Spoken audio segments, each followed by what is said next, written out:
Good morning to all stakeholders joining us online and those that are joining us physically. We will start shortly in the next about 5 minutes at 8:35, while we allow the colleagues that are joining us physically to settle down and those that are at the registration desks to finalize their registrations. Um, for the colleagues online, we wish to highlight a few house rules, and those include the fact that your mics are muted at the moment, and they will be unmuted at a later stage when we get to the Q&A session. So the questions that you may have throughout the presentations, you may note them, and then when the Q&A session starts, you will be able to participate through the Q&A platform when you are online, and those physically present will be able to raise their questions from their chairs. Ladies and gentlemen, we'll start in the next 5 minutes. Thank you.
Good morning once more, and welcome to this stakeholder engagement meeting of the South African Health Products Regulatory Authority. Welcome to stakeholders joining us online. Ladies and gentlemen, just for the purpose of housekeeping, I'll repeat the housekeeping rules for stakeholders joining us online. Your mics are muted throughout until the Q&A session, at which point the Q&A platform will be opened and your mics will also be opened.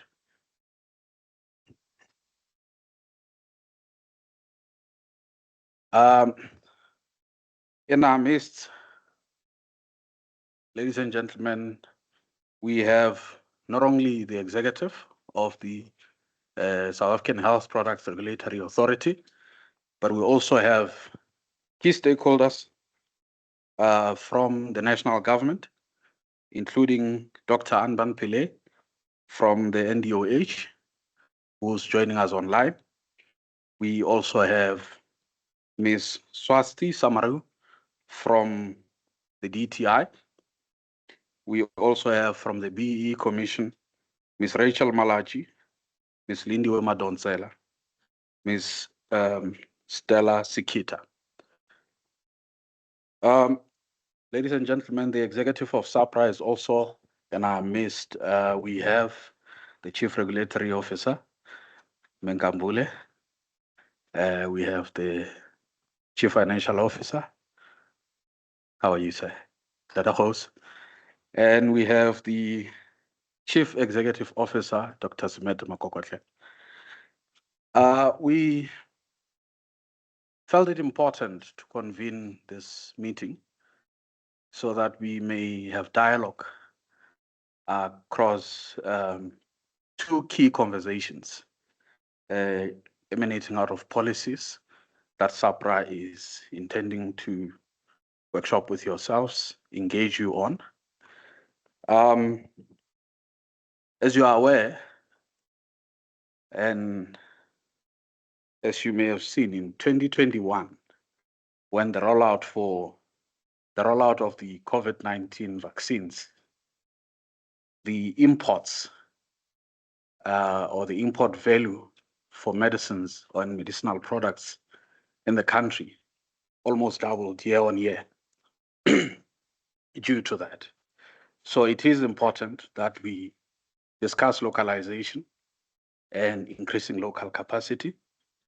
Furthermore, we are in a country that is marching towards ensuring an inclusive economy and inclusive growth. As such, a draft BEE policy will also be presented to yourselves. Without further ado, ladies and gentlemen, I'd love to invite the Chief Executive Officer of the South African Health Products Regulatory Authority, Dr. Witumelo Semete. CEO, the floor is yours.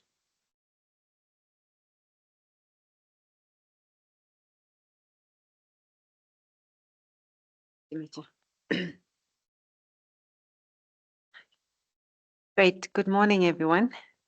Thank you for joining us this morning, those who've joined us in person. And I hear we've got about 200 or so participants online. So certainly these are important conversations for us to be having. I'd like to welcome Dr. Anban Pillay at the National Department of Health has indicated he's joining us virtually. Ms. Swasti Sumaru from the DTIC, as well as our colleagues from the BEE Commission, who we've been engaging with quite extensively on the matter that we will be discussing today. And again, welcome to all of you, our industry stakeholders, and to the SAHPRA team that's here to engage with you on this matter. So how we're going to do this is that I'll give the two presentations. The first will start on the update on the BEE policy, and I'll move straight into the presentation on local manufacturing, and then we'll open it up then for discussion. And I'll ask the executives to then join me in front to take questions, as well as our legal regulatory advisor. So if the tech team can assist me with our first presentation.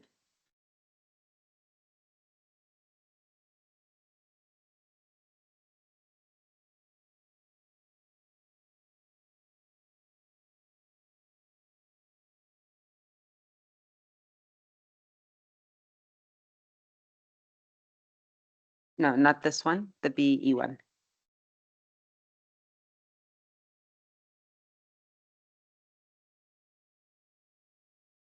There we go. Thank you.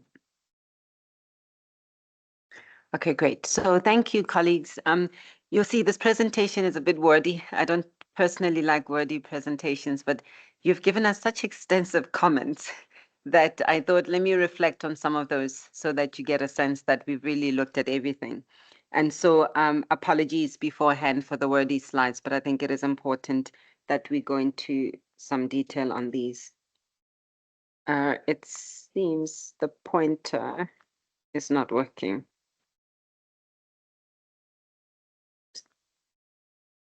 Okay, so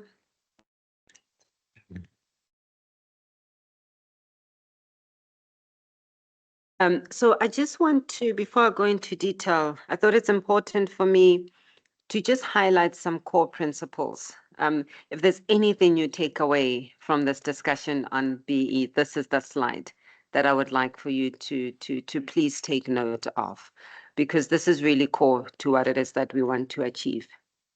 The first is that as SAHPRA, we have to comply with the B-BBEE Act. But also as an element, it's not only about complying. I think being a regulator operating in our country, with the history of our country, being an entity of the state, we cannot be ignorant about the context we operate in. So there's a compliance matter to it, but also there's an alignment with the national policy, that SAHPRA has taken the position that it will align with that national policy. And in aligning with that policy, we have to then comply.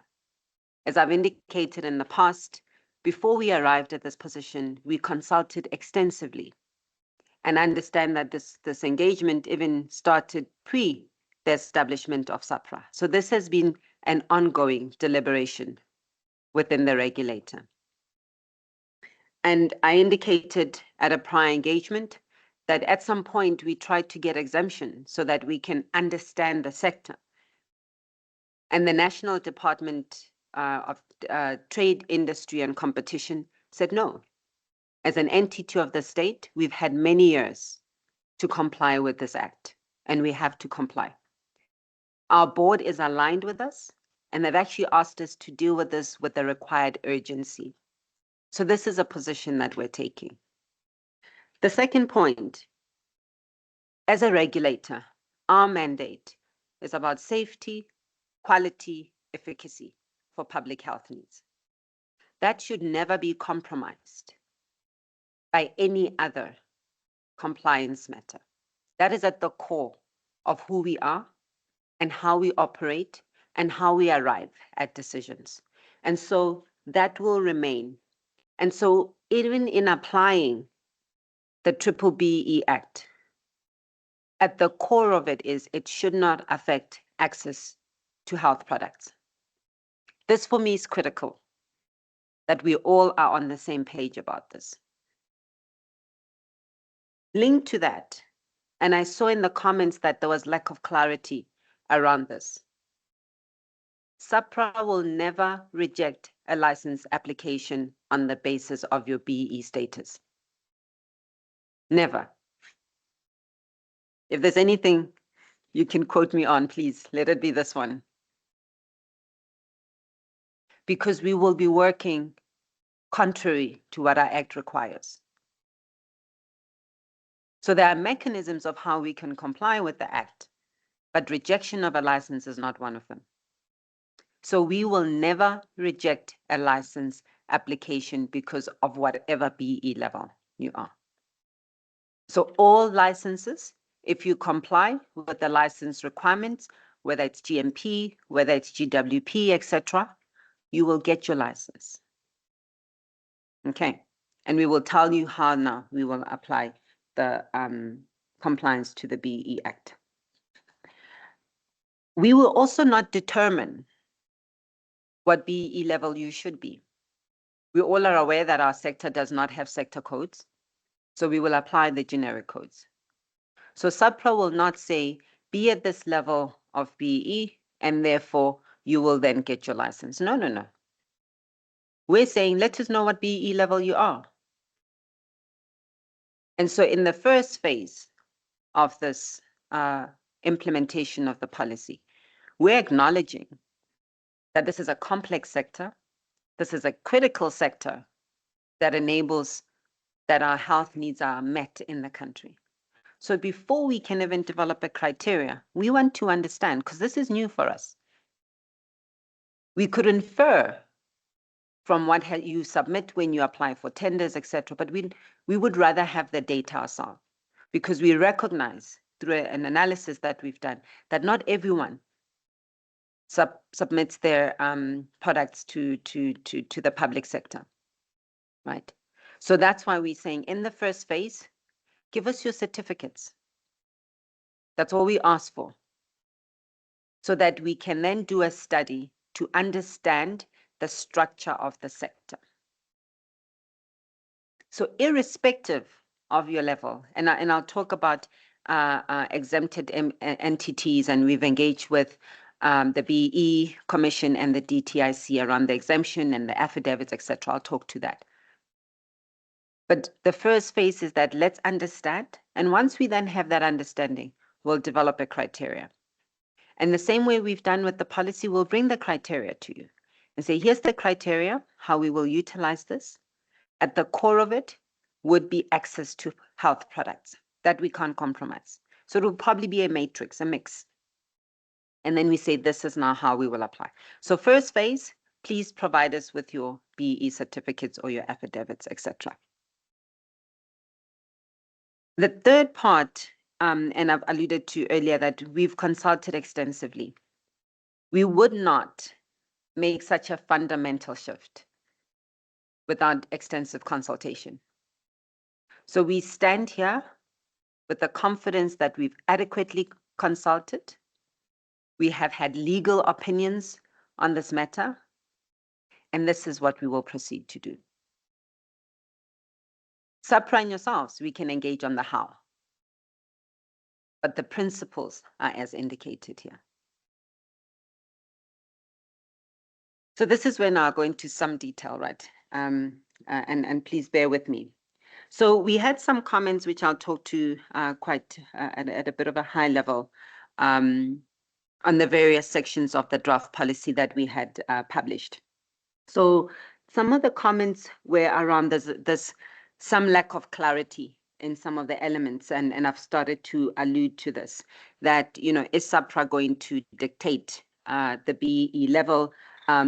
What if a business decides to not have their BEE status assessed and to have a BEE certificate, etc.? There were questions about when do we plan to implement the policy.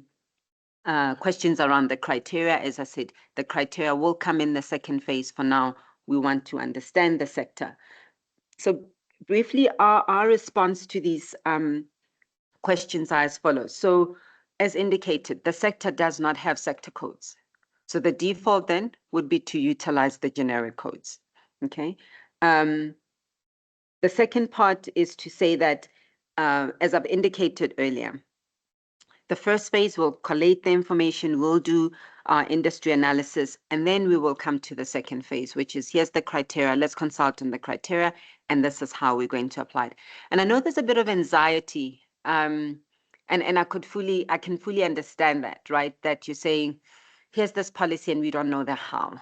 You're probably anxious, your partners are anxious, your shareholders are anxious. I appreciate that. However, I don't want us to make a decision that is not informed by data. And so please do bear with us as we take this in a phased approach. And hence we thought, let's have this face-to-face engagement so that you can share your anxieties with us. And we can then indicate to you why we're taking it in a phased approach. And we will, it's coming, getting some, okay, good. And we will then engage with you step by step, okay? As said, there were questions around how we define BE, women, Black people, those with disabilities, etc. We're going to comply with the definition that is in the B-BBEE Act. And again, there were questions about SAHPRA, whether SAHPRA should be complying with the BE policy or not. And some comments we got was that we shouldn't be. There are other entities that should. And as an entity of the state, we are sure, if you look at Section 10 of the B-BBEE Act, it clearly indicates that organs of the state and public entities have to comply. So it's on that basis that we make this decision. Again, these were some of the challenges that were raised with us, and we'll speak to that. There were comments about property rights, that these will be adversely affected should we have this put in place this criteria. And our response to that is that there will not be an applicant who would be refused a license because of your BEE status, as I've said earlier. And again, I don't want to, I want to really stress this matter. We cannot do that. We don't have a mandate to do that. So we will not be infringing on any property rights. There was comments that this policy is not legally binding. It's not a formal document. It hasn't been gazetted. Industry has not been consulted, which is far from the truth, right? This is what we're doing. We've had this engagement with you. We put it out for comment. We got extensive comments. And this is a process that we follow with all our regulations. We do this with our guidelines. So this is a binding document, and we follow due process. There was comments about whether anyone would be penalized for compliance. No. Okay. The other comment that I want to speak to, which I already started to allude to, was around exemption for micro enterprises, small companies, companies with limited ownership, etc. And as indicated, we've engaged quite extensively with the BEE Commission, as well as the DTIC, and there are mechanisms that once we have this criteria in place, we can put in place for exemption. We also understand that there's an affidavit that small enterprises can get, and then when we then ask for BEE certificates to be provided, these small companies or SMMEs would then provide that affidavit to us, and we will accept that as part of the submission. Again, there was a lot of pushback here and on the basis that industries of the opinion that SAHPRA is not the applicable organ of state to implement the BEE Act, and that the Department of Health should do so. And again, when you look at the law, SAHPRA has to do that. We've consulted again with legal, we've consulted with the BEE Commission, we've consulted with NDOH, and our position is correct that SAHPRA has to, even though it is an entity of the National Department of Health, but as an entity, as a public entity, we have to comply. Continuing, there were comments about certain rights. I guess it was pertaining maybe also to property rights, that individuals could be affected. And there was a comment that Section 10 includes the words as far as reasonably possible, and it doesn't make it an absolute requirement. And our view is that we're applying this BEE policy, and because we are an entity of the state, and we have to comply, as I've said. And again, this is where the flexibility comes in.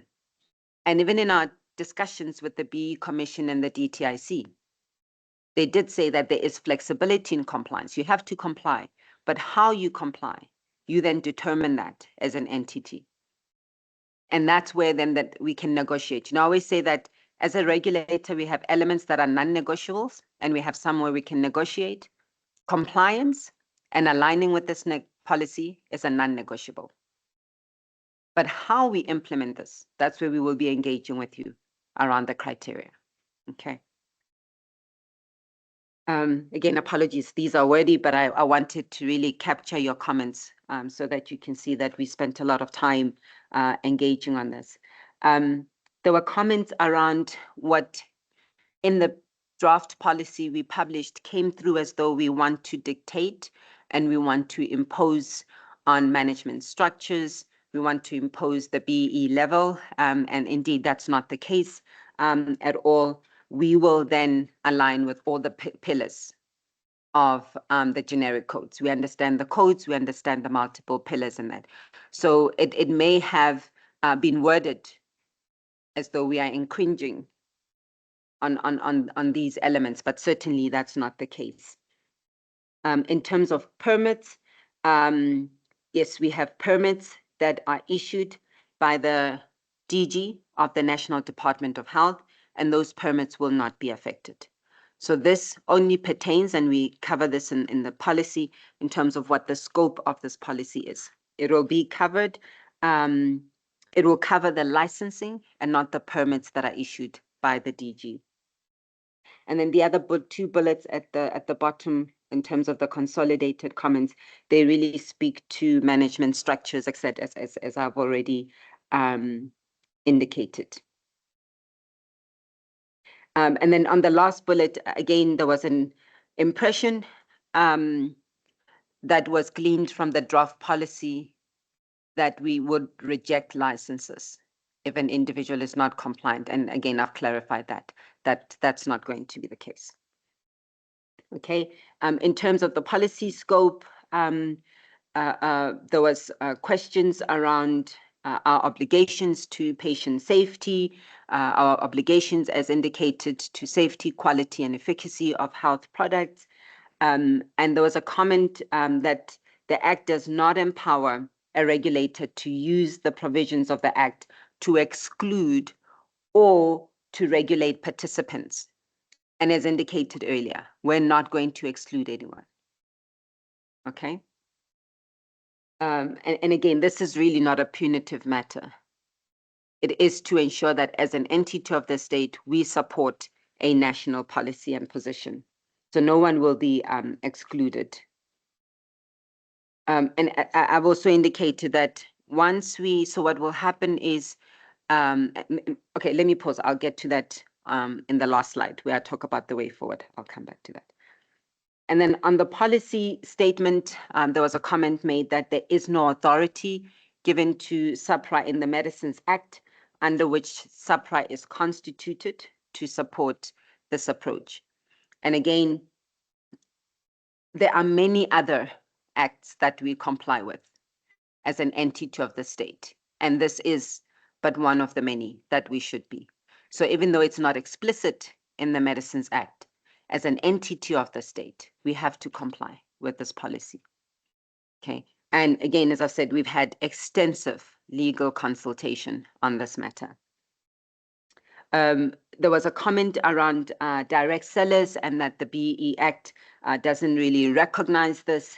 And again, we will apply this for the entities that are licensed. So it will be very much narrow towards the licensing activities. Again, this came through quite a lot, that we're not the right organ of state to do so. So that's indeed not the case, okay? We have to do so. The verification, again, this is a clarity that we need to provide, that we will not, because again, we don't have an authority to verify. So we will take what it is that you provide to us. And we know the structure of these certificates, what should be in there, etc. So again, we just wanted to clarify that we will not be verifying these BEE certificates. Again, just this came through quite a lot, that individuals were of the opinion that there's an implication that SAHPRA would require a specific BEE level. We're not saying that. I think the requirements of the BEE levels are as per the Act, the B-BBEE Act. They are as per the generic codes, and therefore we will comply with those. And that's where we will get then the principles from these generic codes. Okay. Again, on the policy statement, again, and that's why I said earlier that I think there's a bit of an anxiety about this criteria, and we will arrive at that quite soon. There were comments that it's not clear. How can people comment on this policy if they haven't seen the criteria? Okay, but we need to take a stepwise approach. And as some people will say, trust the process. Please do trust the process. And then there was a comment that licenses are not issued as an economic activity. So yes, so when we license an entity, our considerations are around compliance to the regulatory requirements, whether you're a GMP, etc.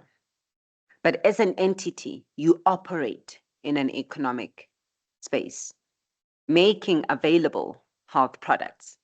And that's why the Act becomes applicable. That's why Section 10 of the Act, of the B-BBEE Act, becomes applicable, because we are licensing an entity, a commercial entity. That's why this policy is narrowly limited to licensing and not to products. So product registration is that. But licensing is to an entity that participates in the economy. So again, we consulted on this point, and we are certain of our view on that. Okay, so I've also touched on the last. So so as a way forward, we note that there's a lot of maybe misunderstanding or lack of clarity that could have been there in the initial version of the policy that we had published. We've taken, and this is just a snapshot of the comments, right? There's a lot more that we've engaged on. So what we will do is we've amended the draft policy. We will then publish it for comment. But again, please don't rehash the same comments, because it does take us a while, because we have to go through every single comment, right? So we've done this. We will publish this on our website so that you can see our response. But please raise new matters, just so we can move with speed. Okay, and we can arrive at a point where you've got then certainty, and there isn't this what comes across as lack of certainty. So we will publish these slides. You'll get a sense of how we've responded to these matters. So once we've then put it out for comments, again, we will go through the next set of comments that you will provide us, take it to legal. I mean, legal already had quite an extensive review on this, and we will then amend the applicable guidelines for phase 1. And after that, we will then come back to you and say, these were our findings for phase 1, and here's then a proposed criteria. We engage with you again in a similar manner. We put it out for comment and all of that, right? So that's what we will do going forward. So the next immediate step is publishing the updated draft policy for comments. Okay. So yes, so I'm gonna pause here on this one and move to the next presentation. Then when we take comments, we're gonna take comments on both. Okay. Can I have the next presentation, please?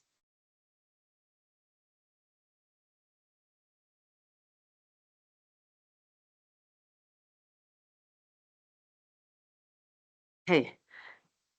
So let me shift. Even my mind needs to shift a bit. Okay, great. So the next policy that we would like to engage with you on is on prioritization of local manufacturers. Those of you who have attended the captains of industry meetings that I have, you already know that this is in the works. This is part of our planning. We've shared this also in a number of platforms. So we could have taken the approach of saying, we work on this, we publish something for comments, right? But for me, it is important, and you'll see more and more as a regulator, as indicated in our vision. We want to be responsive and we want to be agile. And for me, we can work effectively together, efficiently together, if we communicate. And so we thought we bring our initial thoughts on this, on this approach to support local manufacturers to yourselves. Apply your minds to it. Legal is currently looking at the draft policy for supporting local manufacturers, because again, the FTC, are we aligning with the Medicines Act and all other relevant acts? We will then put it out for public comment. So when we publish it, I don't want you to be caught unawares. It's on the basis of what we will be discussing today. Again, give us comments on that draft policy that we will be putting out. Okay, so the rationale of why SAHPRA is considering this, because many people again will say, no, your mandate is safety, quality, and efficacy, and licensing everyone who meets the requirements, overseeing clinical trials, doing post-market surveillance and vigilance. Stick to that,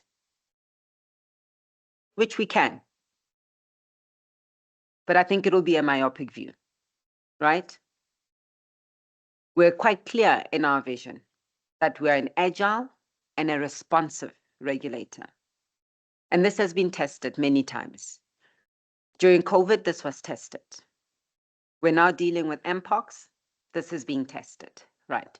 And many regulators are finding themselves where they have to be responsive to an ever-changing environment and a local context that requires you to consider your country, to consider your local environment. So we noted, and this issue of Africa having its own capacity, it's decades old, right? Some of you may be familiar with the pharmaceutical manufacturing plan that was in discussion since the early 2000s. I remember when I was still a scientist at the CSR, we would engage with NEPID and everyone was excited. And I think it was endorsed in 2007 and eventually published in 2012.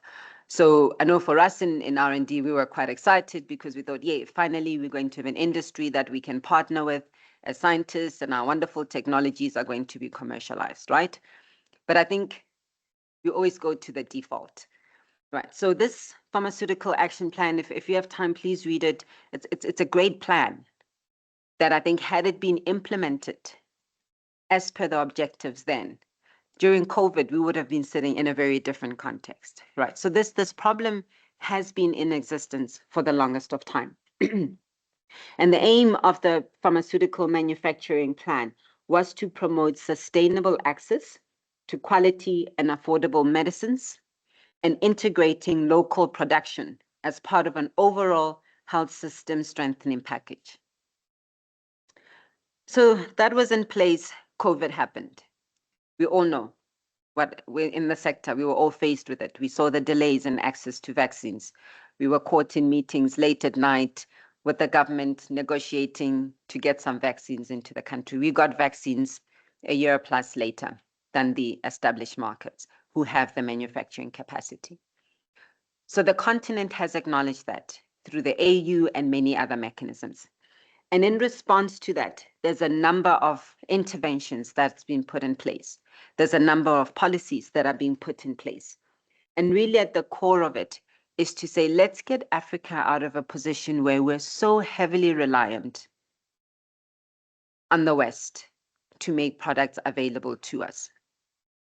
I was at a meeting yesterday organized by USP, and Nigeria has developed a strategy now of how they will support their local manufacturers.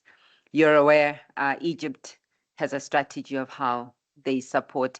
We had a presentation yesterday from someone from the government of Egypt, great plans. And I think if South Africa doesn't do something, we're going to be left behind. These countries are pushing hard because we are fine. I mean, look at Mpox now. These are old vaccines that are being considered for Mpox, but we don't even have a submission to SAHPRA for an Mpox vaccine. So we will constantly be sitting with public health needs that industry needs to respond to. And we can sit back as a regulator and say, that's not for us to dabble in. We will wait and receive whatever industry gives to us. We follow our normal process. But for me, that will not be the responsible thing to do. Our vision says we must be responsive. And this moment calls for the regulator to apply its mind, to do what is legally permissible within its mandate to support this continental and this national agenda. So with that context, the Africa Union under the Africa CDC, they set up what was the Partnership for African Vaccine Manufacturing. We were part of those deliberations. We even got support for our National Control Lab from the PAVM to build our capacity, and they supported us through donation of equipment. And there was a strategy called the Framework for Action to say how, and this was initially focused largely on vaccines, but there's an acknowledgement that you can't only look at one arsenal, one tool within your arsenal of tools, right? And really the aim of the Pan-African Vaccine Manufacturing Initiative is to develop, produce, and supply over 60% of the total vaccine doses required on the continent by 2040. Further, when this initiative was established and they indicated, if you go to the Africa CDC website, you'll find all of these references. And we were regulators on the continent were part of these deliberations. And so on the back of this, we then saw entities such as Gavi, entities such as Global Fund, etc., responding to this. So there was support from the Gavi board that indicated, again, they published this, how much they want to procure. PAPFA equally did the same with self-test, specifically HIV self-test, where they indicated, I think they said they want to procure about 60% of HIV self-tests from those manufactured on the continent, right? So there is this momentum, there is this global intention. So again, whenever we consider these elements, I go back to what our vision is. And I just want to read it to you because it will start to make sense why we are engaging in such matters. It says we're an agile and responsive African health products regulator that is globally recognized and is an enabler of access to safe, effective, and quality health products. And more, we're seeing us being tested on this. We're being tested on being agile and responsive. As an African regulator, I think that my team has done really well in being involved in continental efforts. And we thank industry for participating in regional pilots and continental pilots, etc. And we're being tested about being an enabler. But also as we do all of this, at the core of it all, we are a regulator. We must comply with international standards. We must ensure that we make evidence-based decision. Okay. So what is our policy going to be? Okay. So again, we have to, in considering all of these matters, really look at our Bible, right? And say, are we in line with our Bible? And as I said, legal is looking at this for us. But in alignment to Section 1 of the Medicines Act, SAHPRA is now taking a position that is being considered by legal to prioritize local manufacturers of health products for addressing critical public health needs. This alignment, this prioritization is aligned with our current priority review policy. So we've got mechanisms within the regulator that says, how do you prioritize matters of critical public health need? And as per the rationale, this is to address a critical need that took place, that is taking place, and that is continuously going to take place and will be faced with. And this is enabled by Section 2A of the Medicines Act. It indicates the following, and I'd like to read this. The objects of the authority are to provide for the monitoring, evaluation, regulation, investigation, inspection, registration, and control of medicines, scheduled substance, clinical trials, medical devices, and IVDs, and related matters in the public interest. And so we need to consider this, and we're of the view that we're aligned to this. And at the core principle, we have to ensure that whatever we do as a regulator is transparent, it's fair, it's objective. And that's why we will be putting this out for all of you to comment on. The scope of this policy, it will apply in the initial phase to medicines, vaccines, and biologicals. We're not including medical devices yet, because again, we're busy now with the feasibility study that will give us a better sense of the structure of the sector, the nature of products. We've partnered with the Medical Research Council that did an extensive study about a year plus ago to understand the medical devices sector, looked at the product range, etc. So it's still a sector that is, I think, in the early stages as we register, because we would need to define what local manufacturing is. So we want to run the feasibility study, and we will then come back with the policy position for the medical devices. What I want to say is, again, there are other stakeholders that play a role in supporting local manufacturers. So please don't expect SAHPRA to do everything. We're not, and we cannot. We will only do what is within our mandate. Okay, so you have the DTIC with all its many instruments, and we've consulted with them. You have the National Department of Health in terms of their procurement. They've got their guideline around that. You've got the IDC supporting local manufacturers. You've got the Department of Agriculture, Land Reform and Rural Development. You've got DSI. So there's many entities. And we've had to engage with them to make sure that we toe the line. We stay within what is within our mandate and our control. So in defining this, so we had said that it's important how we define local manufacturing, because we don't want contradictory positions, right? So after extensive consultation, this is the position we've taken. So if you look just generally at a manufacturing value chain, you know, you make an API or the drug substance, so you would manufacture that, so we call that A. And then you would then formulate or bulk manufacture, right? And then you do packaging, fill and finish. And so we've looked at that full value chain, and this is really just a simple schematic illustration. But we'll consider the following. So firstly, who is local? Local will be a licensed entity domiciled in South Africa. Okay. Manufacturing, you're all familiar. We've got the definition of manufacturing as per our Medicines Act. It's catered there in detail. And based on that, we have made the following decision on how we will define local manufacturing. So if you're doing A, B, C, and D, and you're domiciled in South Africa, you're a manufacturer, you're a local manufacturer.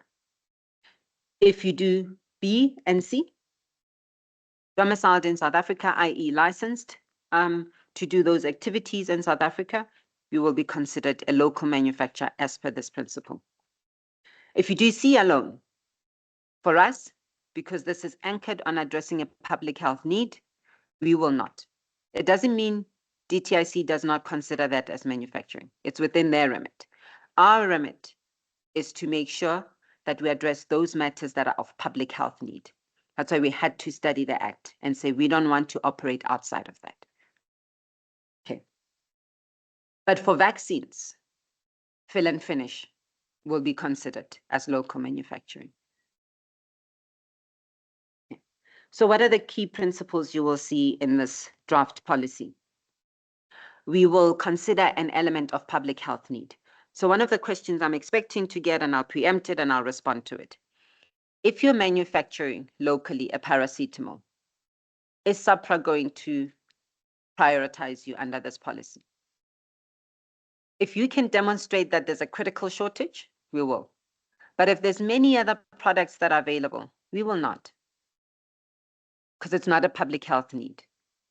Could DTIC prioritize you? Possibly.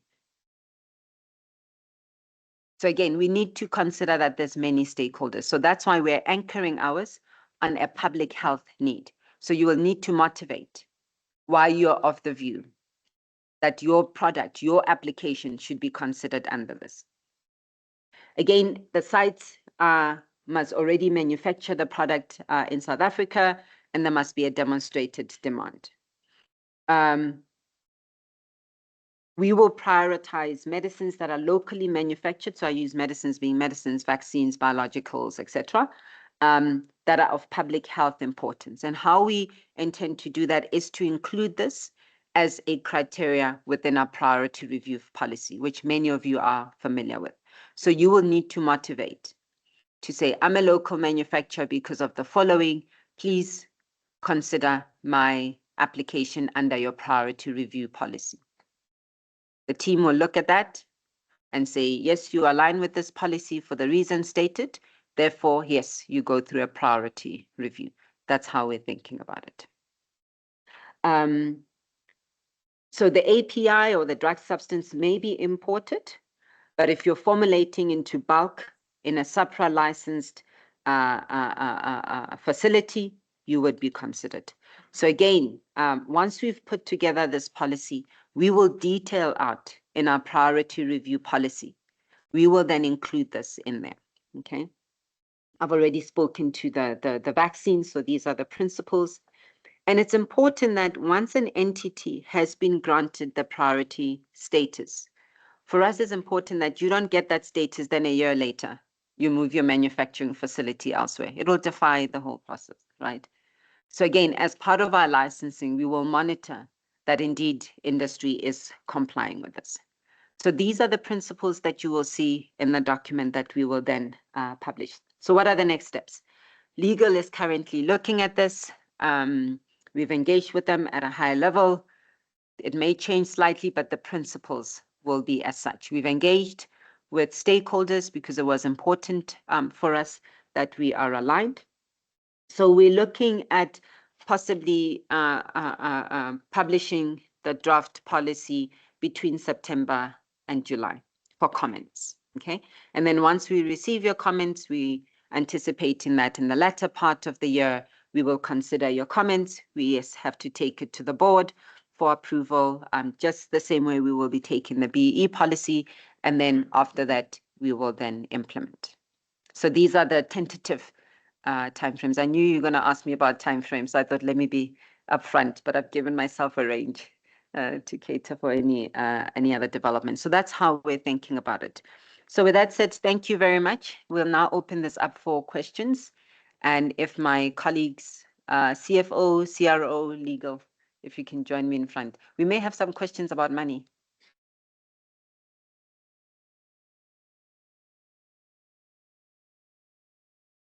Because you'll say no to everything. Colleagues, please do join me. Madibeja, are you going to be facilitating the questions for us? Kosha Bongani.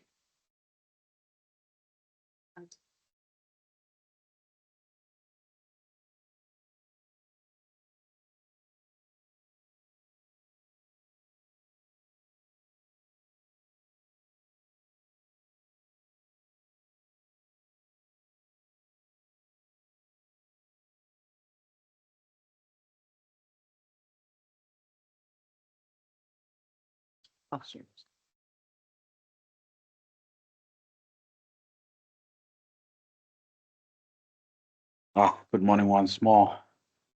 We have now arrived at the Q&A session. For the stakeholders physically present, you'll raise your hand, and once you raised your hand, you'll be recognized, after which you will then introduce yourself and ask your question. We will take the questions in rounds, perhaps of 5, and then they will be filtered to the panel and responses will be provided. For stakeholders online, you may use your microphone at this point, so you'll raise your hand as well. And then you can also ask the questions in the Q&A box and we'll read them out. So the first round will be for stakeholders attending physically. Then we will then move to the stakeholders online. Ladies and gentlemen, you may raise your hand. Raparazi.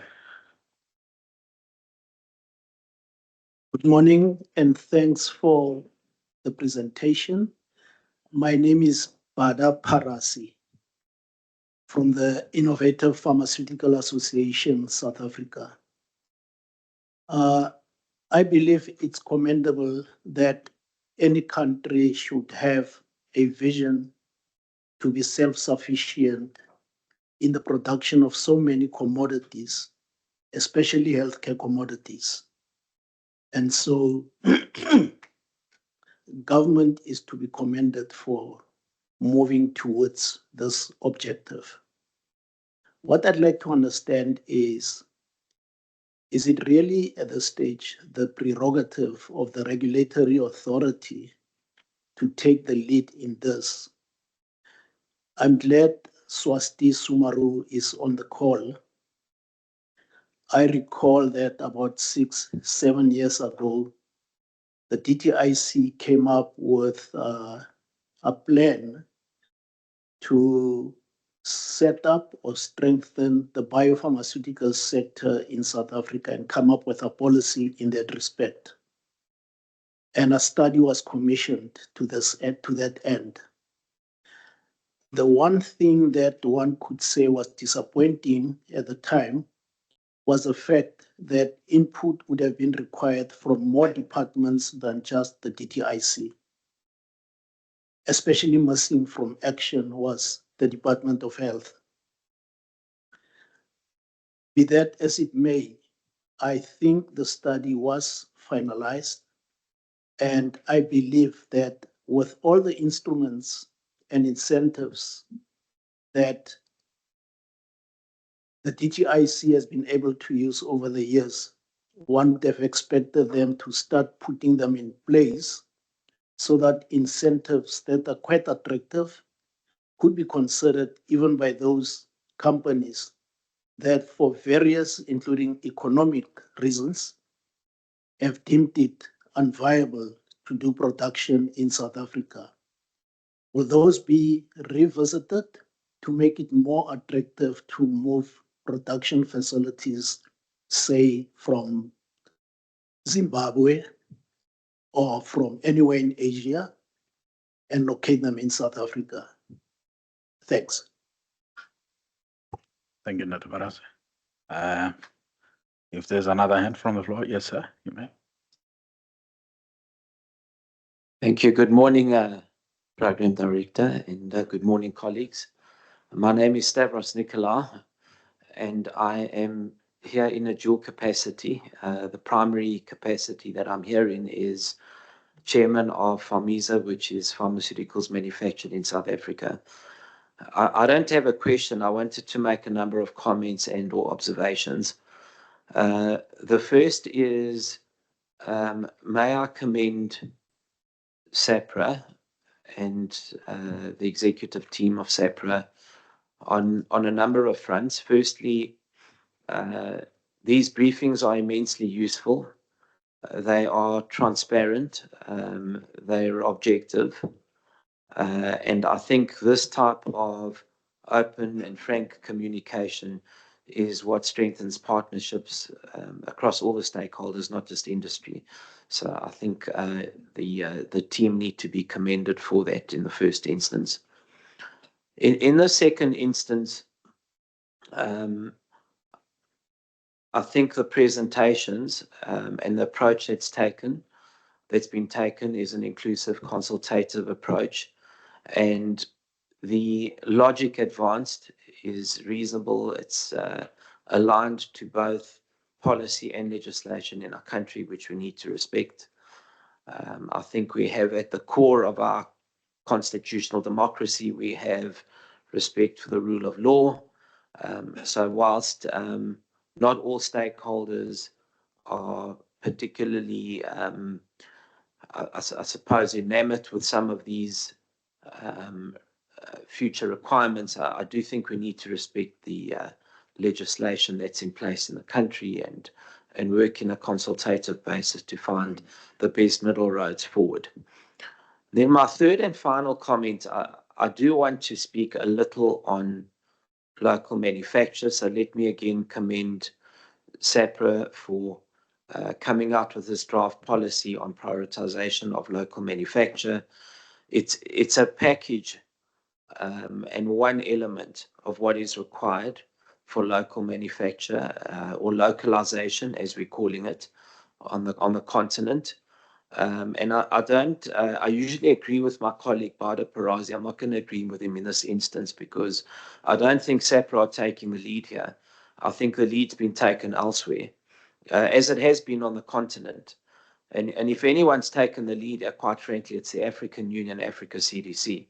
And this is entrenched in two heads of state resolutions, one passed in May 2022 and one passed in February 2024, where the heads of state, including our government and state here in South Africa, have agreed to certain pharmaceutical and vaccine localization targets.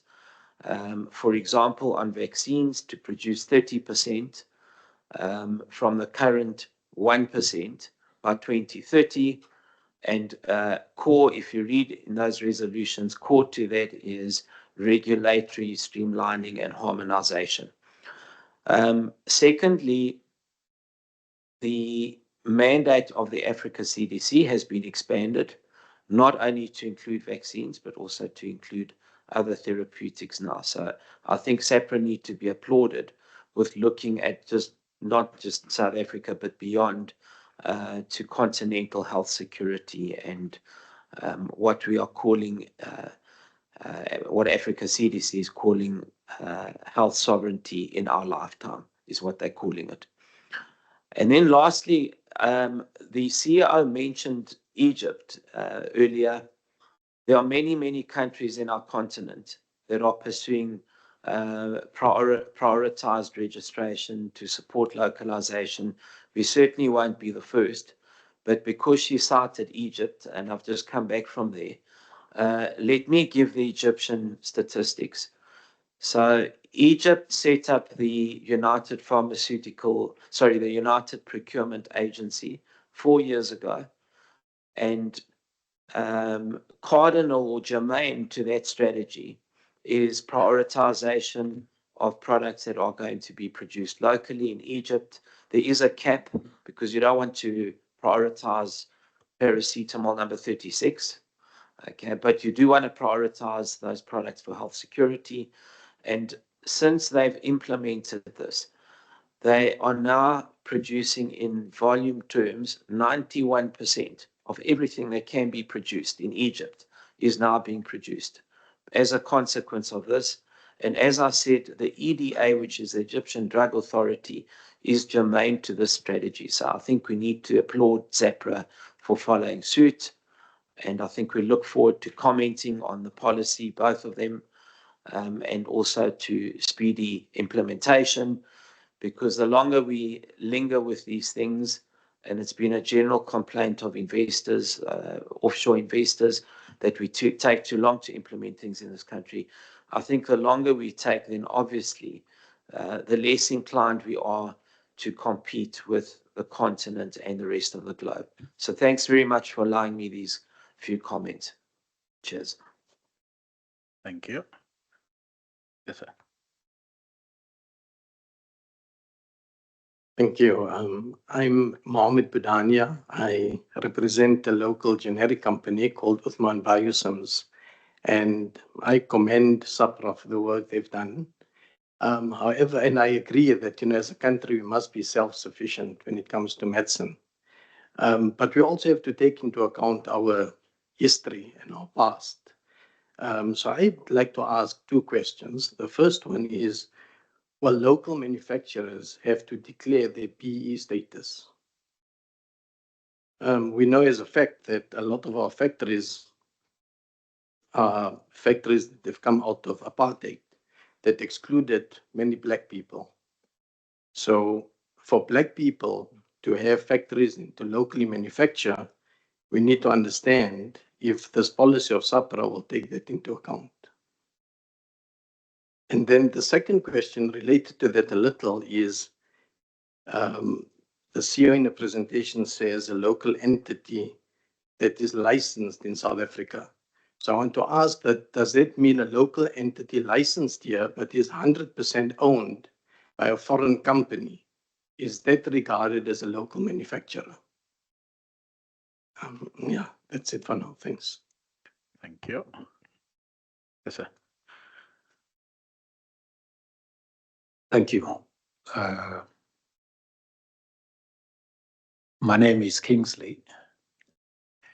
I'm chairman of the Black Pharmaceutical Industry Association. And firstly, I'd like to as well commend Dumi and her team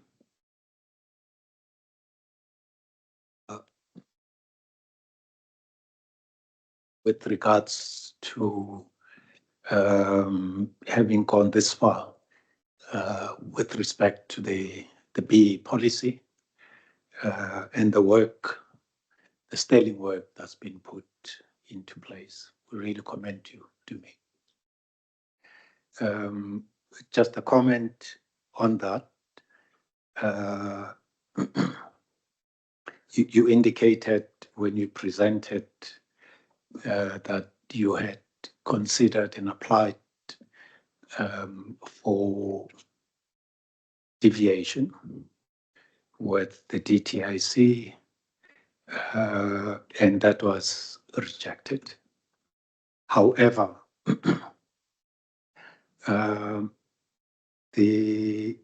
is a contradiction in terms of clause 11.1.4, and I'll just read it out, and this is regarding compliance. It's providing quarterly reports through respective senior managers to EXCO on progress made in terms of the BEE objectives. And it further says, and motivate deviations, if any. So SAHPRA as an institution was denied deviation. However, you are allowing deviation on the back door in terms of managers, which in my view is a contradiction.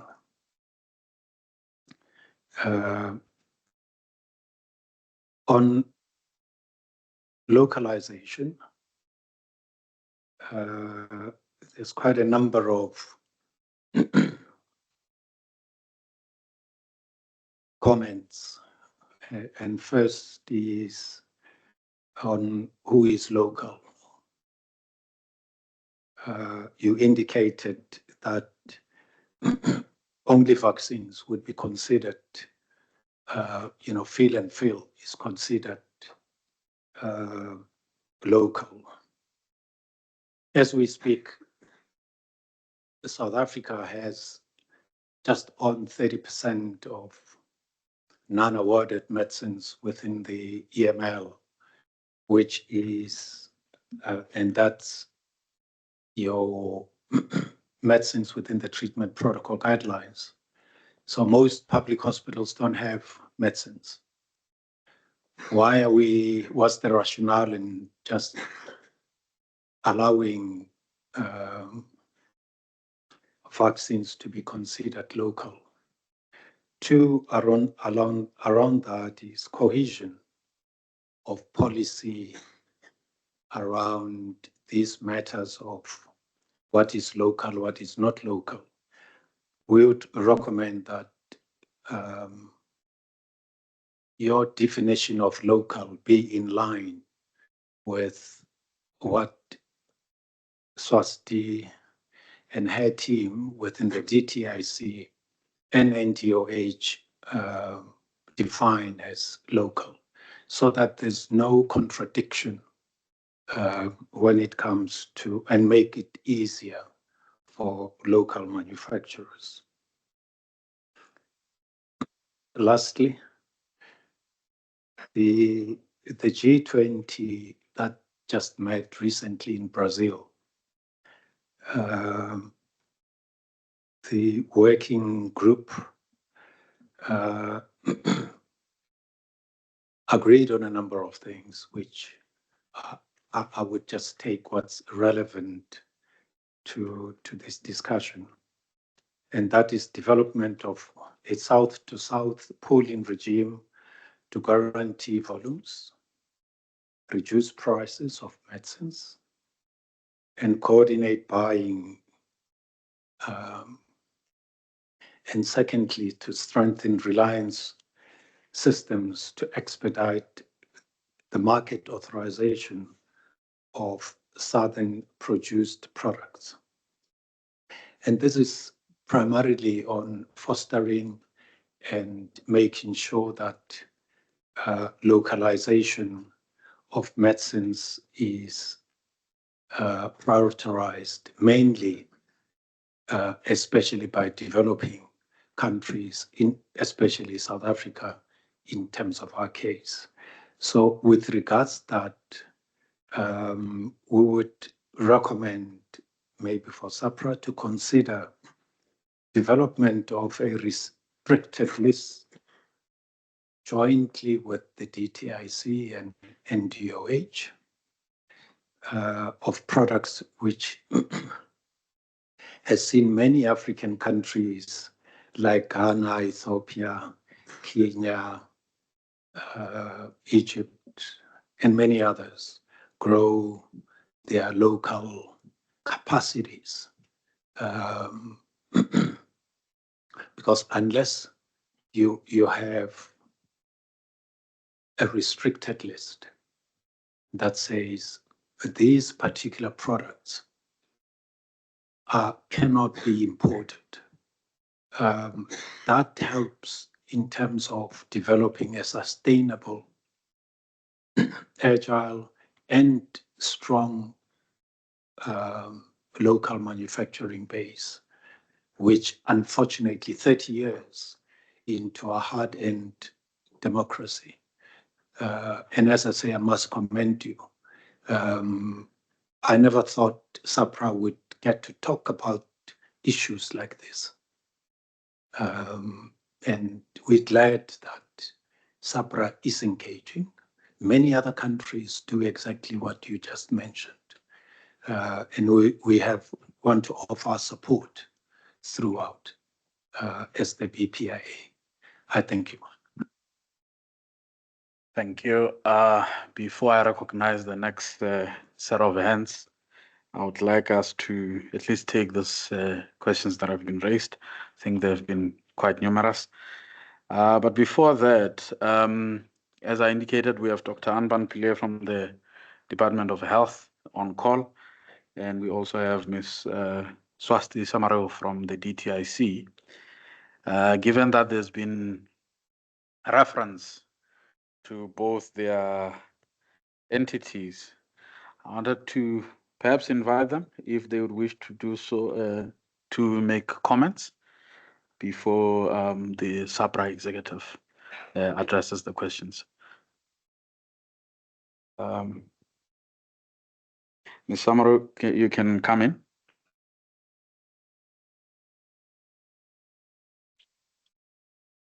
Good morning. Can you hear me?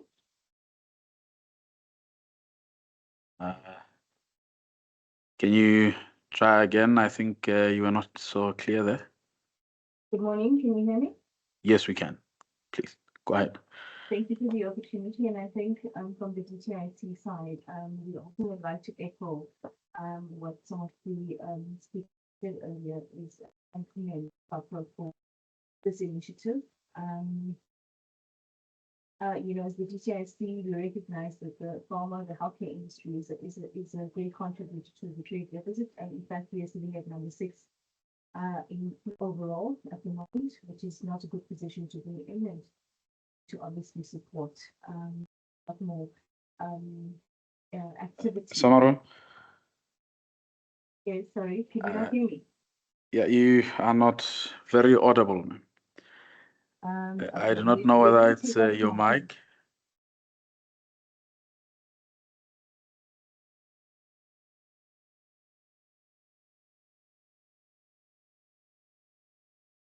Is it better now? Can you hear me? Way better. Yes, please. Thank Way you. Sorry better. about that. So yeah, just taking the opportunity to thank and commend SAHPRA on this great initiative.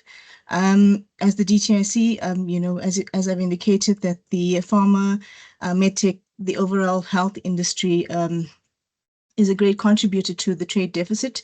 It's not a good position to be in as a country, and obviously there's lots to be done to bolster development and manufacture of these products in the country. From our side, as Dr. Samete has indicated, it's not just SAHPRA's responsibility to enable local manufacture through the regulatory processes. It obviously a lot has to be done between the DTIC, DSI, Department of Health and Treasury, and to get that cohesion and unison in the way that we work and we approach this industry. But just from my side, just thanking SAHPRA for the engagements, the prior engagements, and commending them. We will be engaging the industry around work around action plans around pharma and vaccines with the DSI. We've done some work recently, and we've just recently launched the master plan for the medtech industry, which we'd also like to thank SAHPRA for in terms of their support leading up to the development and the launch, as well as the launch of that. The one comment I do want to make is that, obviously timing is of the essence. We are behind as a country versus the rest of the continent.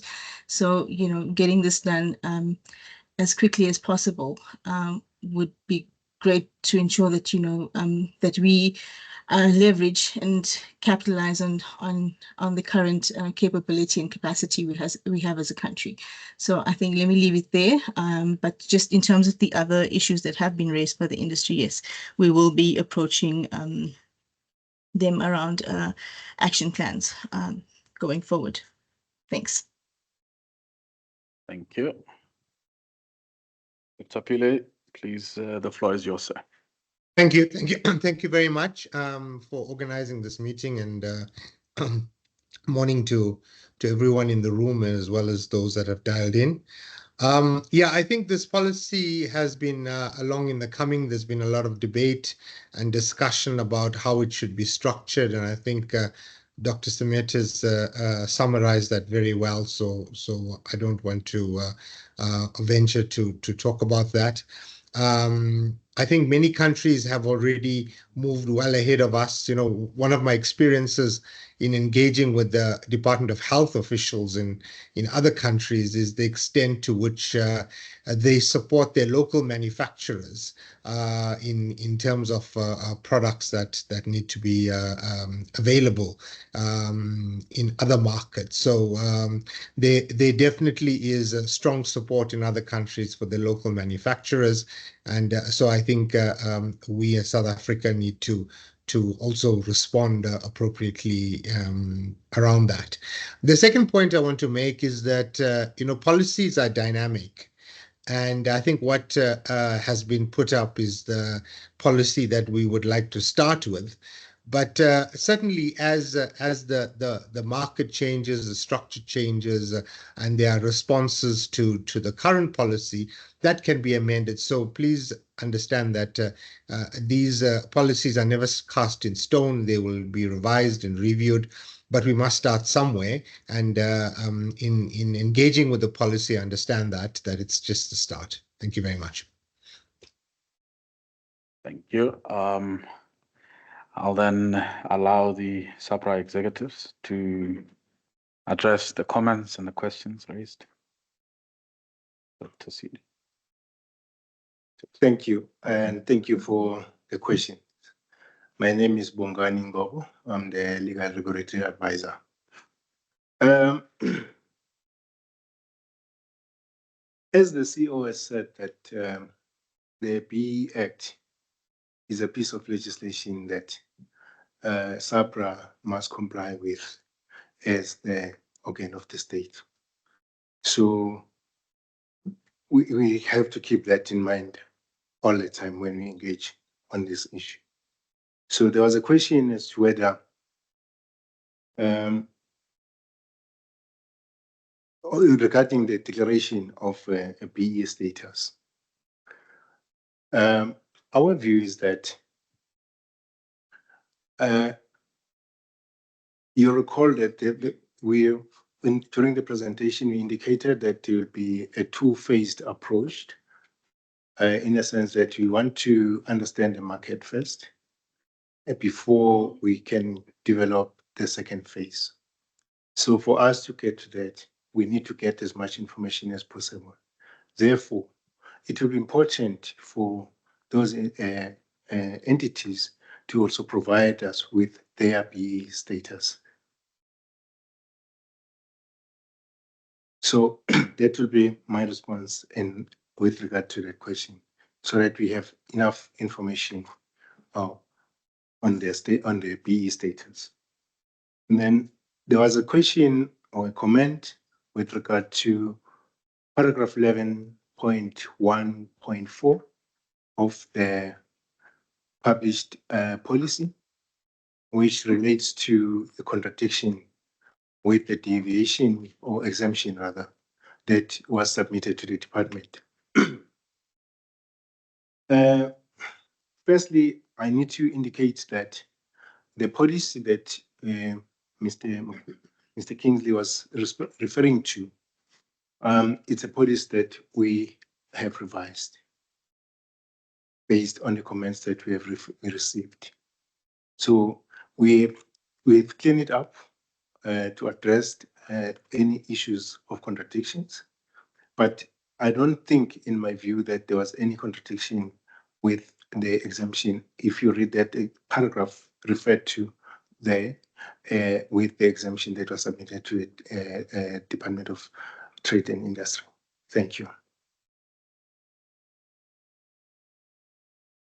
Thank you, and good morning, everyone. My name is Poshanka Mbule. I'm the Chief Regulatory Officer at SAHPRA. And what I would like to do is to respond to a question raised by Mr. Kingsley regarding the non-availability of essential medicines at the hospital versus what we're saying that will only allow vaccines for fill and finish to be considered for local manufacturing. I just want to clarify that we have close to about 16,000 products registered on our website, and of those, majority is medicines. And as SAHPRA, we're working closely with the Department of Health with regards to any medicines that are of public health needs that needs to be prioritized. And when we check our priority review policy, that's one of the criteria that the Department of Health, should there be any product that is critically required or needed at the hospitals and so forth, then they would, assist the applicant as they are submitting the applications for priority reviews. So that part has been handled very well, and we're working closely with the Department of Health. So we will not be linking the non-availability of essential medicines in hospitals with the priority review by the regulator, because the gap, there's no gap there, it is closed. We're working closely with the Department of Health. Thank you. Thank you, Portia. So if I could just take then the other questions. Let me start and I note the comments from Bada and Stavros. Thank you. Also note the comments from Mohammed and everyone else really.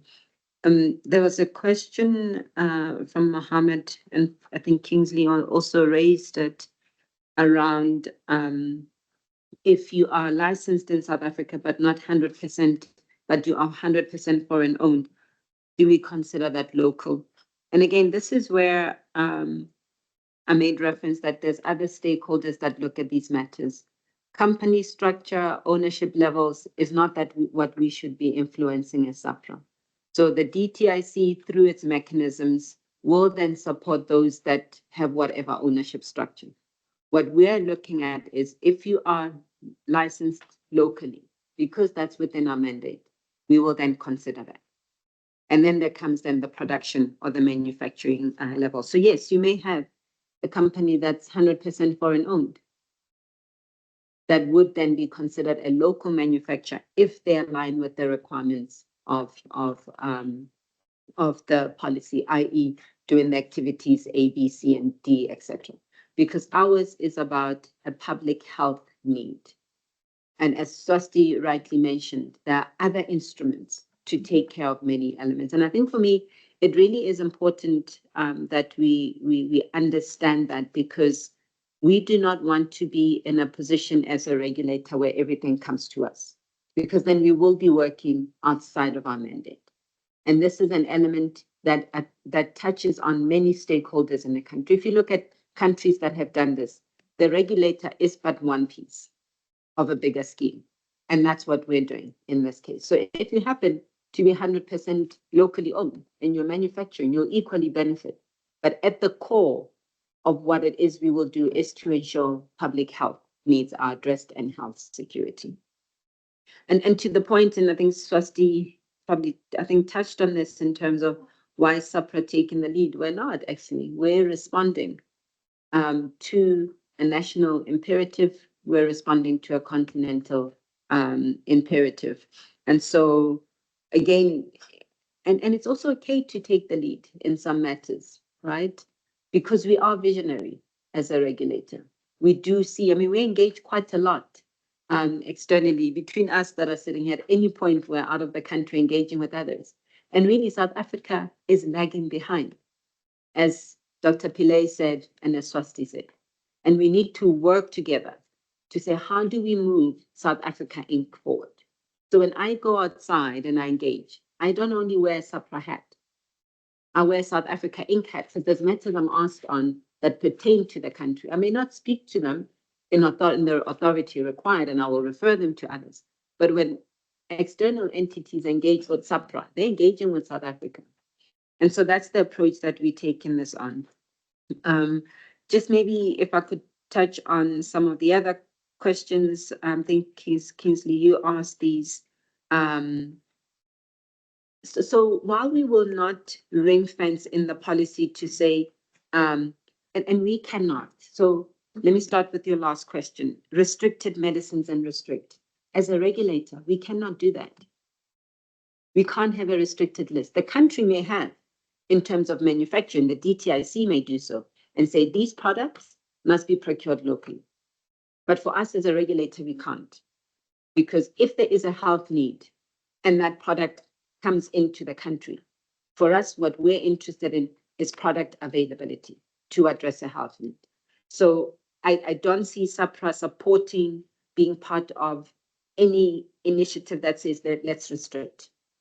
It can be done, yes, at a country level, but for us, we cannot do that as a regulator.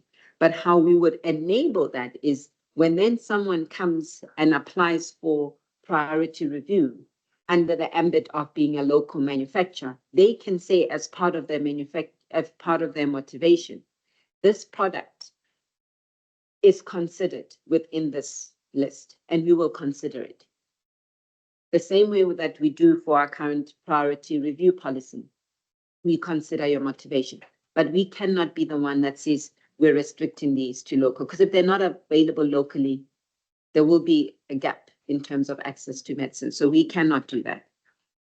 In terms of South-South coordination and reliance, indeed, we're already doing that. We're relying on others. Even as regulators, at a meeting again yesterday, there continues to be discussions about African regulators that are MO3 relying on each other. And even beyond those that are MO3, others saying, you've seen a number of the MOUs that we've signed.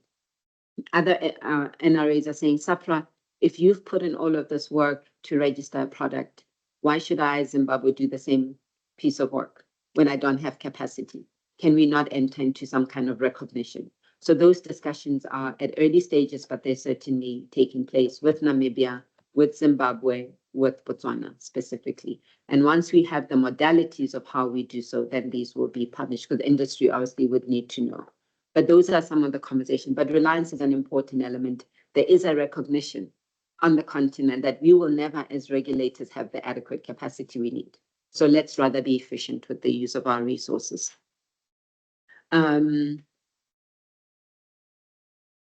Yes, I think in terms of the structure, I've spoken to that. And in terms of only fill and finish for vaccines, again, as we've said, DTI could prioritize an entity that is conducting fill and finish for a product that's not of public health need, but because it is stimulating the local industry, and that's perfectly okay. But for us as SAHPRA, we have to make sure that we really toe the line within what is in the Medicines Act.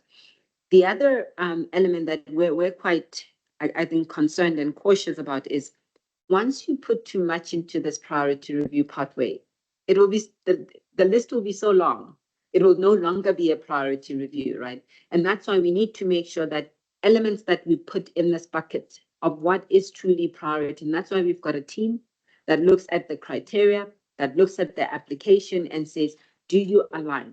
Because those that are priority and meet that, they must be prioritized. I mean, I'm putting so much pressure on the team to meet the timelines, and they're not very happy with me. But I can't do that and then keep filling up the priority review list. So those matters will be looked at. We will certainly, but these will then fall into this basket. Okay, I'm going to pause here, madam. Okay. Thank Thank you. Yes. We will take hands from stakeholders attending virtually. I see Anton, you are the first. Please go ahead. Can everyone hear me? We can, loud and clear. So firstly, I'll just introduce myself very quickly. My name's Anton Lessing. I'm the Human Resources and Transformation Manager for a company called AfriVet Business Management in South Africa. So I just want to applaud SAHPRA and the executive engagement and the presentation that they've made. And as a business, obviously, we support the rule of law and compliance in that regard. Couple of comments and then 2 questions from my side. So it's good to hear from a business perspective that obviously license applications will never be denied because of not meeting the criteria. However, as employers and I think as businesses in South Africa, the BEE codes have been in place since 2003. We're in 2024. Business have had a lot of opportunity to transform and support change in South Africa. And it's now come to an extent where government's got to implement quite aggressive processes to try and get transformation speeding up in South Africa. So I'm not saying we've been at fault as a business on our own, but I think business in general have failed in complying to the rule of law and compliance in general. Just a comment from our side. It's good to hear that SAHPRA will not determine specific BE levels. They'll develop a criteria that indicate how prioritization would work. And it's also good to hear that they're looking at options where they would consider incentive schemes instead of punitive schemes. However, just a question, and that's the first part of the question, is during the presentation, you made comments that you would utilize the generic BE codes to determine your policy. However, what would happen to animal health companies like ourselves that fall under the B, where there is the agricultural sectoral codes that determine our BE levels? And I think it would be disadvantage to an organization like ourselves to be measured under the same code as the generic code, because your measurement criteria in order to determine your BEE certificate is not the same as the generic BE code that's utilized. So I'm not too sure how SAHPRA is going to breach that challenge.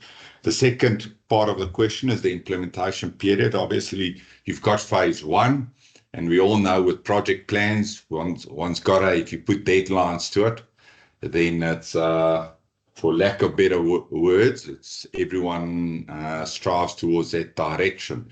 So I would like to hear some clarity on the implementation phases and the deadlines planned in that regard.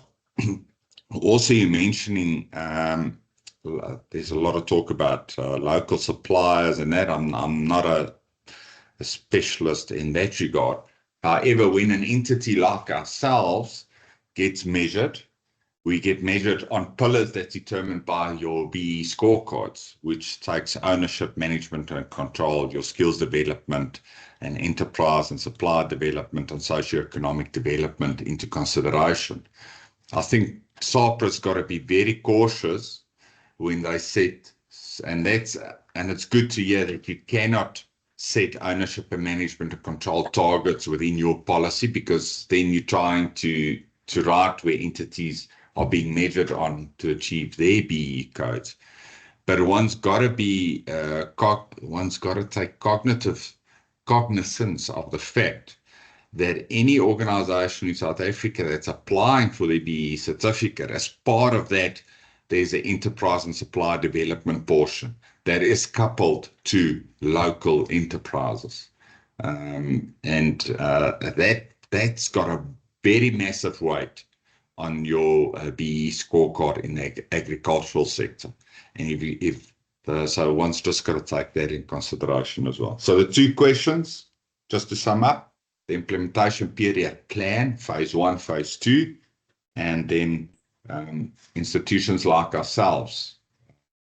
How is the agricultural sector code going to play a role versus the generic BE code that SAHPRA wants to use will be disadvantaged? Thank you. Thank you, Anton. Rachel, you're next.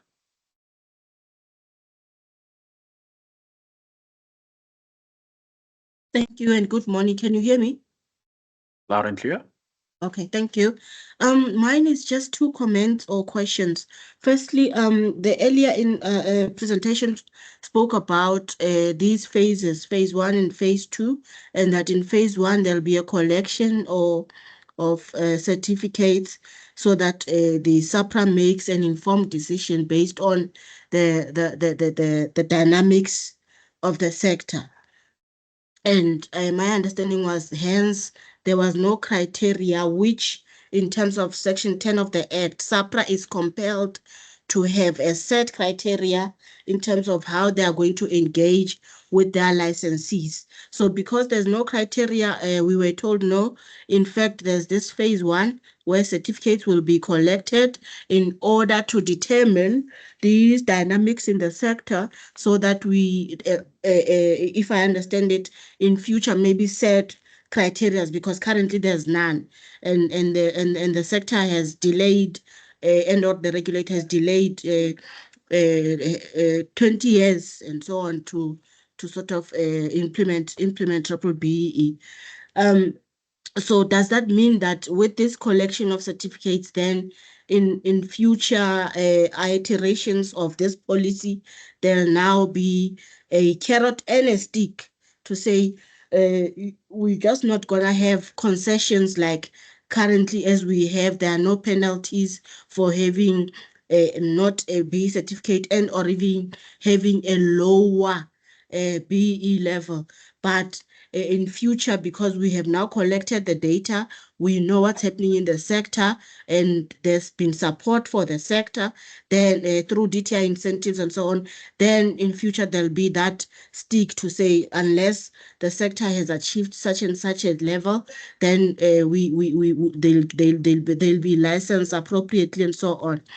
Secondly, it was in terms of the sector code, and I think the previous speaker spoke about it. There are sectors that have their own sector codes, like agricultural sector, which may be a subsector of your sector in terms of where people get some of the raw materials. So maybe in this policy, you could also ensure that you implement or upgrade the policy currently to say that wherein others are participating in another sector that has a sector code, the status levels as opposed to generic codes will apply in terms of this sector. And last one, I think in terms of the contradictions that are there, because I'm from the B-BBEE Commission, that I've noticed earlier in the earlier presentation, we still need to engage further because of there's no period as to transitional period as to when this will end, and then we'll have a set objective that actually meets the objectives of the B-BBEE codes and the act as it stands. Because right now it seems like it's a good start, but it seems like there's still no punitive and or restraint measures for those in the industry that do not comply, and we need to get the industry to comply. It's a strategic industry of this economy, the South African economy, and the B-BBEE Act as a legislation has to be applied by everyone in the economy. Thank you. Thank you, Rachel. We'll go to the comments or questions that are in the Q&A. I'll invite Dadentoko Caesar to just give us 3 from there, please, and then we can go into answering those. Okay, there's a few comments from Lindiwe Catherine, comments and questions. The first one is, what are the timelines for concluding phase 1 regarding the B-BBEE policy? Second question is, what does phase 2 of the B-BBEE policy entail? The next one is a comment. It says section 10 now mandates organs of state and public entities to apply the B-BBEE codes of good practice. The words "as far as reasonably possible" were removed when the B-BBEE Act was amended in section 10. Next one is a question. When will Department of Health also align to the B-BBEE Act and the awarding of permits, as this is also covered by section 10 of the B-BBEE Act? Next one is a multinational licensee that has a global policy hat. They do not dilute ownership structure, can also consider the equity equivalent investment program for B-BBEE. This will give them ownership points if approved, and also implement the remaining B-BBEE elements. Last comment, B-BBEE Commission is available to engage with licensees on providing training on B-BBEE implementation and compliance to assist them to understand the B-BBEE Act. So all of this was from Lindiwe Catherine. There's another one from Anonymous that says, where does design fit into local manufacturing? Where does design? Where does design? Okay. Next question, is priority only for product registration or also establishment of licensing, including SAPS, Department of Health permits? Will devices be included? Next question from Sue. Please clarify if priority review for unmet medical need still stands, and how does local manufacturing factor into this process, further prioritization part of some application or separate submission? Should I continue? No, thank you. Okay. Sia, you may take the floor. So I'll take a few and then my colleagues will chip in. And I'm now cognizant of time. We've got about 15 minutes left. So just briefly, thanks for the comments on the other sector codes. I think we will consider that in the next revision. In terms of the timeframes, so as soon as I said, we're first going to publish it because we've made significant changes for comment still. And then after that, we're looking at phase one, possibly taking about 2 years. We've looked at our licenses and when these would be due for renewal, because remember, this applies prospectively. And based on that, we think phase one will take about 2 or so years. In terms of the criteria, we certainly don't want to use the stick approach. We want to incentivize industry to comply. We believe it's the right thing to do. So this is certainly not a stick. So no one will be penalized. No one will be refused a license, etc. The transitional period, as I've said, we're looking at 2 years for phase one, and then we will then be engaging with yourself. So this is still going to take some time.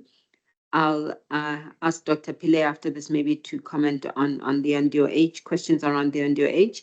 The element of design which pertains to medical devices, and that's what we said, we are still in a point where we are understanding the structure and even a definition for medical devices in terms of what local manufacturing is. We have to engage with industry, engage with stakeholders, and therefore that's why we said at this point, since we're busy with the feasibility study, we're not including medical devices because the question will be design, assembly, and all of that. Do we consider that as local, as manufacturing, local manufacturing or not? Push, I don't know if you want to comment on the priority review. Does it still exist? And then maybe Dr. Pillay can comment and anyone else. Thank you, Chair. Thank you, CEO. Yes, priority review still exists. We have the guideline or the communication on the website, and we do have a committee that meets regularly to consider the applications that have been submitted to request for priority review of those applications. Yes, it does. And what I'll do is that I'll also give a link to our program director or our team there just to include in the chat for members to be able to have, go straight to that document that is published on the website. Thank you. Thank you. Dr. Pillay, would you come on the floor? Thank you. Thank you very much. I think, look, on the issue of permits, it's a bit more complicated in that the approach can't be punitive. It has to be an incentive, as Dr. Semeta was mentioning. And so we're applying our minds on how best we could do that. Given the issues that relate to permits are different to as they relate to SAHPRA, but we are applying our minds on how best we can implement such codes in the case of permits itself. Thanks. Thank you. There was a hand. Yes, yourself, and then you'll follow. I'm Graham Blackbeard from the Medical Device Manufacturers of South Africa, MDMSA. I'm also part of SAHMED, South African Medical Manufacturers. So first of all, yes, we commend you for what you are doing, but I'd just like to highlight some of the problems that local manufacturers are encountering, and possibly slightly outside of the realm, but maybe the Department of Health can help us here. Clinical trials of medical devices. I'm involved in a number of companies, and virtually all our trials are now having to be done overseas. We used to be able to get these done often at the local universities, etc. But now it seems as though we don't have that capacity to be able to do this. And just as an example, we've got a cardiac trial going. We did manage to get one of the local entities to give us an estimate. Germany comes in at 50% of the cost to do the trial in Germany versus in South Africa. And this is valuable foreign currency, which we're now having to pay to Germany because we can't get the trial done in South Africa at a reasonable price. So that's the first. The second is the ethics committees have been, do really get in our way in terms of this. And I wonder whether we can't look at a way of overcoming that so that we can do our trials locally as well. But often it will take years to get ethics committee approval, even just to look at data of patients that have already been treated has become almost impossible. And as a result, again, it forces local manufacturers to then have to rely on foreign data as opposed to local data. So those are two of the things. And then the final comment I'd like to make is relating to BRICS, our relationship with Brazil, Russia, India, and China. They can get their products registered here very easily if they've got international compliance, medical devices, etc. But they are using medical device registration as a blockage to stop us getting our products into there. Now, as local manufacturers, we develop, because it's an expensive process, we develop for marketing in multiple countries.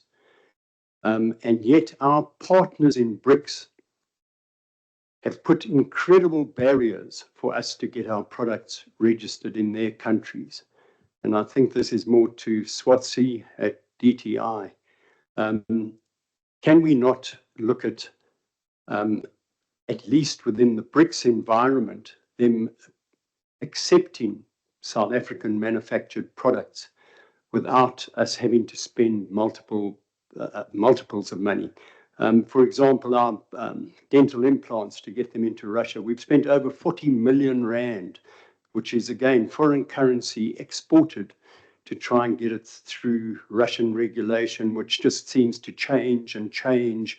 And it's a never-ending pit that you throw your money into. But their product can come here with a CE mark or FDA and be registered very easily. But we can't get our products with a FDA approval CE mark. We cannot get it into Brazil. We cannot get it into China. China demands that you redo all the clinical trials in their country. They don't accept foreign data at all. And yet we allow their products in here just as easily as can be.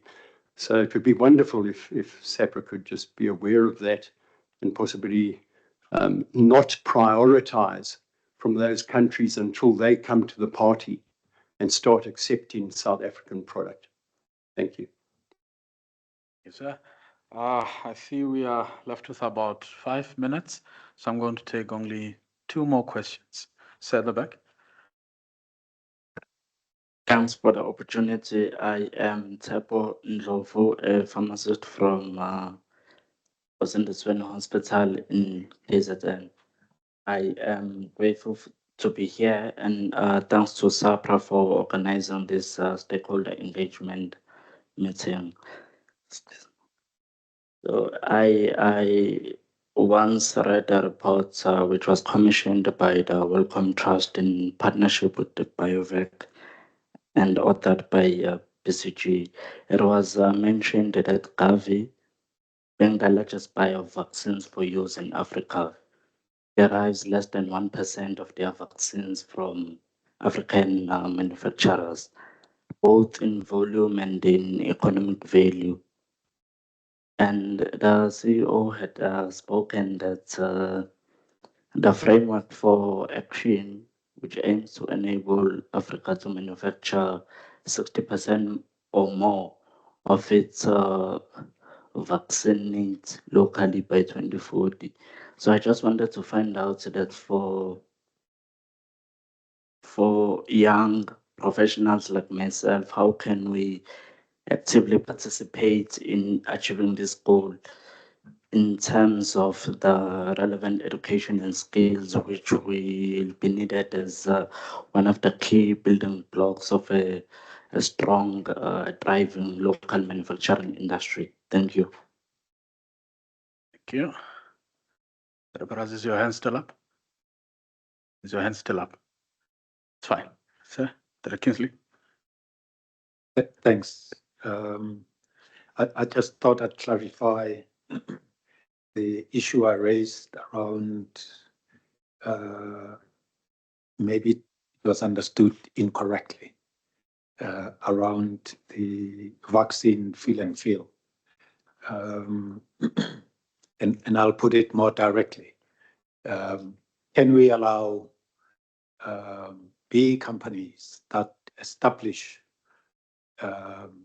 first a packaging facility with a view to do backward integration into manufacturing as local manufacturing? Because DTIC and other institutions of government recognize that as local manufacturing. And I think it's important that we raise this because that's why the Act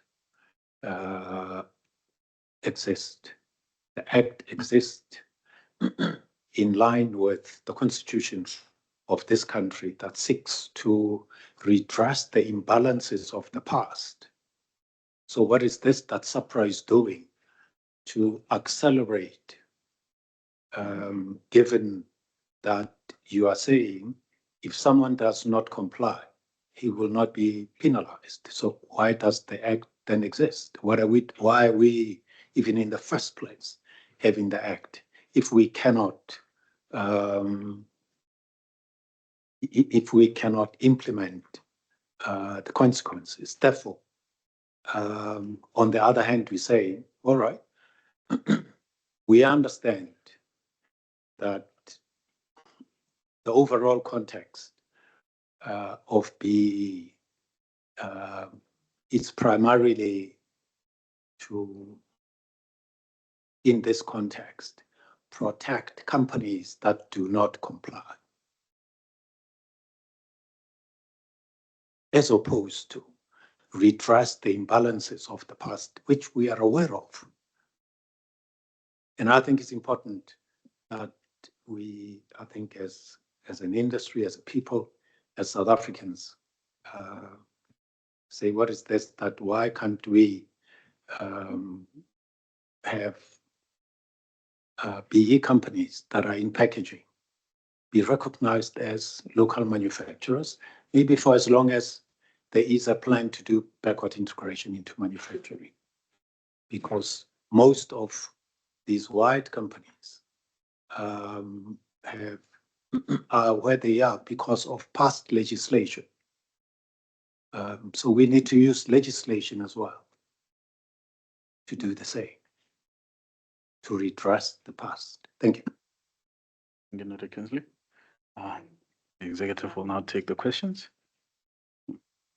I'll start as we've got a minute. So I think the comments that Graham raised are definitely broad comments that not specifically to the regulator, but I think more sector conversations. And, you know, as you were speaking, I was wondering what platform exists for these types of conversations to be held, because they do need to be held.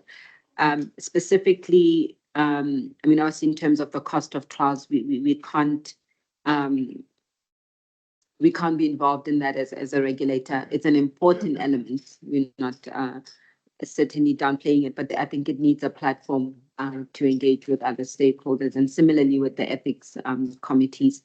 In terms of BRICS, if you could write to us, because there is an MOU that as regulators within the BRICS countries we are establishing, and if there's any regulatory impediments, you certainly, if you can give me detail, then we will have it. We'll discuss this at our BRICS meetings that we have with them.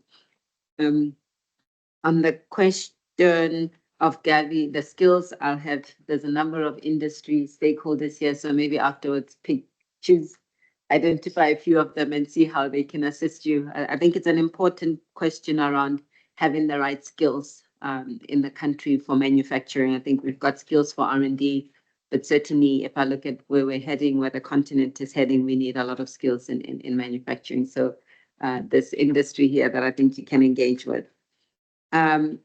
On the issue of fill and finish and whether local manufacturers should be prioritized even if they are conducting fill and finish. And again, I'm going to go back to this point. It is not only SAHPRA that is to address this issue, and SAHPRA need to stay within its mandate. I think at a country level, this matter can be addressed. There's DTIC that for me should address this issue, but it's not for SAHPRA because ours is a public health need. And if you're manufacturing a product, you're doing fill and finish, that does not address a public health need. We cannot, but it doesn't mean other institutions will not be able to support you. DTIC, procurement from an NDOH perspective. So it's a valid point to be raised, but not to be addressed by SAHPRA. In terms of why is it that companies will not be penalized? Again, this is not punitive. Because if we penalize, let's say there's a company now, multinational, manufacturing, what example? Let me use Mpox. It's a public health need at the moment. If there's a company domiciled here, licensed here, and they're manufacturing a vaccine for Mpox or they're manufacturing a therapeutic, if we then penalize them, it's going to affect access. And that's why at the core of it for us, we cannot make a decision that will affect access to medicines. That we will not do. And that I'm very, very clear on. We cannot. We cannot. And that's why we say we will come with the criteria that will be a matrix. So you will find a situation where you've got a multinational that probably their BE level is not where it should be, but they're manufacturing an oncology drug that is of public health need in the country. We will prioritize that because ours is ensuring access to medicines. So we cannot, I need to be clear on that. It cannot be a mechanism that is punitive, that we reject applications because someone doesn't meet the BE. It's not within our mandate. Yourselves in industry, you will be challenging us. You will take us to court, right? And that's why we had to get legal opinions on these matters. But should the country do that? There's other mechanisms in the country that should be held. Should we be having a national discussion with other stakeholders around this issue? We should be. Should SAHPRA be part of those discussions? Certainly. But in us being visionary, in us driving this, we're very clear that we never want a situation where medicines, vaccines, therapeutics, and in future devices cannot be accessed because we have decided not to license someone who's not BE compliant. No, that is not for us. We will be failing this country if we do that. So there's conversations there, the right conversations to have. There's many stakeholders, and we need to, as South Africa Inc., hold all of us as stakeholders responsible to do what needs to be done. You have held SAHPRA responsible. You've challenged us. You have. I would say do the same with other entities. Why aren't you doing the same with other entities that can address that issue? It's not for SAHPRA. And there I'm very clear. That is a non-negotiable. We cannot compromise access to health products. We cannot. Thank you, Ms. Thank you. Ladies and gentlemen, thank you very much. We're approaching the end. As we are, I think it's been a long morning. I'll be taking my leave to go retire to my chair there. But before I do that, I'd like to invite yourselves to some refreshments once we've closed this meeting, just outside where you had breakfast.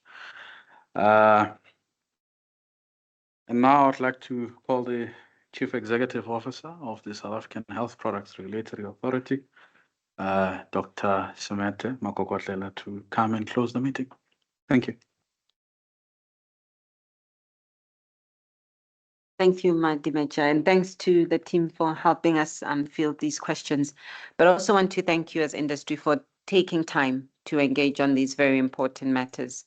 You know, I always say to my team, and I'm starting to sound like a broken record, if we always agree as a team, then there's a problem. Someone needs to challenge us, because in challenging us, we come out with even better approaches and mechanisms. So I appreciate the challenge. I really do. I'd like to also thank Dr. Pillay and Swasti and the colleagues from the BE Commission for being with us this morning and supporting us. And this demonstrates that SAHPRA does not see this as a matter they should tackle on its own. We're doing what we need to do, but there are other stakeholders, and we also call on them, because at the end of the day, we wear the hat of the regulator, but equally we're South Africans, and we want this sector to succeed. So thank you for your time. Thank you for the challenge. Thank you for the support. Have a good rest of the day.